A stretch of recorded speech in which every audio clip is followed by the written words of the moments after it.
আমাদের দেশে নানা উৎসব উপলক্ষে গ্রাম্য মেলার প্রচলন রয়েছে। বহুকাল ধরে এদেশের মানুষ মেলার মাধ্যমে তাদের উৎপাদিত পণ্য তৈরি করে জিনিস বেচাকেনা করে আসছে। এছাড়া মেলায় আনন্দ উপভোগের সুযোগ রয়েছে। এতে সার্কাস, যাত্রাপালা, নৃত্যগীত, নাগরদোলা, লটারি, ঘোড়াদৌড়, লাঠি খেলা ইত্যাদির আয়োজন থাকে। শিশু কিশোর সহ সব বয়সী মানুষই এগুলো উপভোগ করে আনন্দ পায়। সংসারে নিত্য প্রয়োজনীয় জিনিসের পাশাপাশি নানা রকম খেলনা ও পুতুল, মিষ্টি সহ নানা খাবারও পাওয়া যায় মেলায়।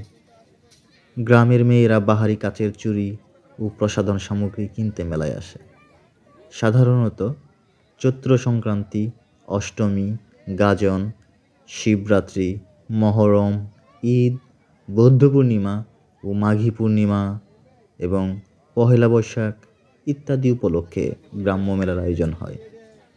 এছাড়াও পীর সন্ন্যাসীর নামে নৌকা বাইচ, রথযাত্রা, দুর্গা বা কালী পূজা, নানা লৌকিক উৎসব উপলক্ষে ছোট বড় মেলা বসে।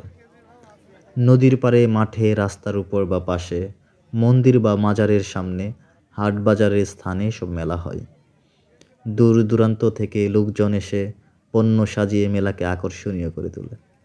মেলা উপলক্ষে বিভিন্ন অঞ্চল থেকে আসা ক্রেতা দর্শনার্থীদের মধ্যে আলাপ পরিচয় হয়, বন্ধুত্ব এমনকি আত্মীয়তাও গড়ে ওঠে। একসঙ্গে গল্পগুজব, খাওয়া দাওয়া, অনুষ্ঠান উপভোগ করার মধ্য দিয়ে পারস্পরিক সৌহার্দ্য, সম্প্রীতি ও ভ্রাতৃত্ব দৃঢ় হয়।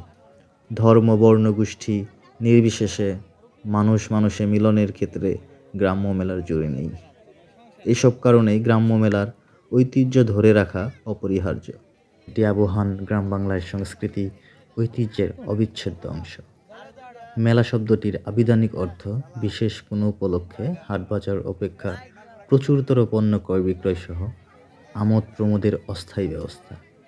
মেলা কথাটির আরেকটি অর্থ হচ্ছে মিলন, অর্থাৎ গ্রাম বাংলার সাধারণ মানুষ সব কষ্ট ও বিভেদ ভুলে পরস্পরের সঙ্গে মিলিত হয়। প্রাণের মিলন ঘটায় এই গ্রাম্য মেলাকে উপলক্ষ করে। তাই গ্রাম্য মেলার সঙ্গে বাঙালির আত্মিক সম্পর্ক বেশ সুনিবিড়। দেশের অনেক স্থানে বাংলা বছরের শেষ দিনে অর্থাৎ চৈত্র সংক্রান্তিতে মেলা আয়োজনের রেওয়াজ আছে।